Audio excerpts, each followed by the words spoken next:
This is a project that's going to spend 65 or 70 million euros over the next 2.5 to 3 years. And what we're going to do essentially is build a fantastic, modern, sustainable new infrastructure around the Curragh Racecourse. And the brief was a redevelopment of the grandstand and a master plan for the site as well. So just considering every aspect of the site.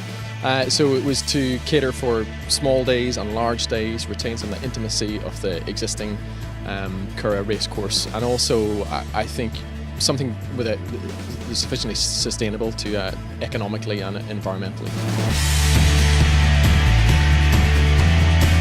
The local economy here is going to benefit very, very significantly from the redevelopment in itself. In that it's 65 million euro that's going to be spent locally on the physical infrastructure here on the racecourse.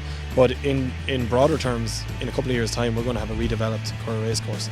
And the most recent cost-benefit analysis of the activity that happens here on the Curragh Racecourse, the study came up with a local benefit of 80 million euro from the activities here at the Curragh Racecourse. So, you know, we have a very dated grandstand here behind me.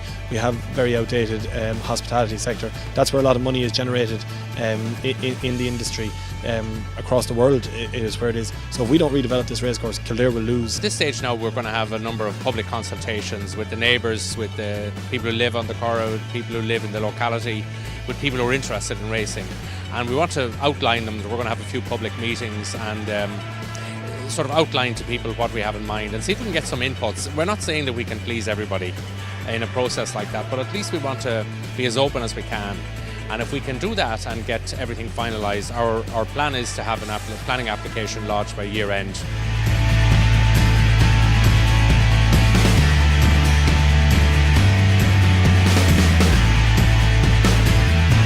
The horse industry is a huge industry as regards the economy.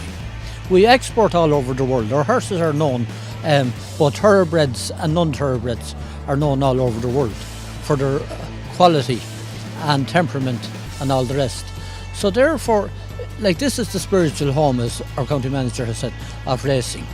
So therefore we have to look at, and we expect government to invest, because this is the premier home of racing in the country. Basically, the main announcement today is about the company that has been set up to carry out the development of the Curragh Racecourse. It's formed as a three-way partnership between the Turf Club, who are the existing owners of the racecourse and training ground, Horse Racing Ireland, who are representing the government in the partnership, and also some overseas investors, private investors in the development going forward. So the new company will be set up, is set up and is ready to run, and that will be the company that will carry out the development of the racecourse going forward. I think it's huge, particularly for ourselves and trainers like us. We have a lot of international owners nowadays, and we want to attract them to the Curragh, and we need facilities to match the rest of the industry, and I think that's where we're getting now.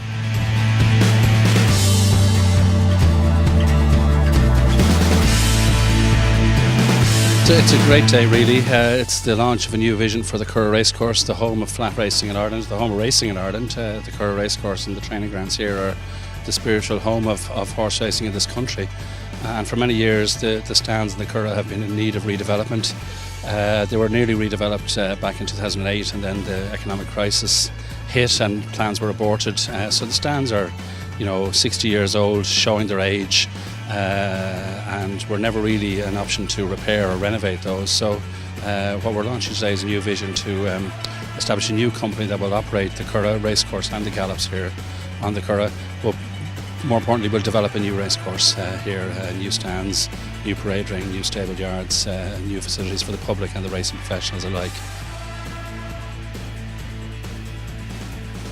The architects were given a brief that the racecourse would feel like on one of the small, not a small day, but on a mid-crowd day, that it felt like it was pretty full.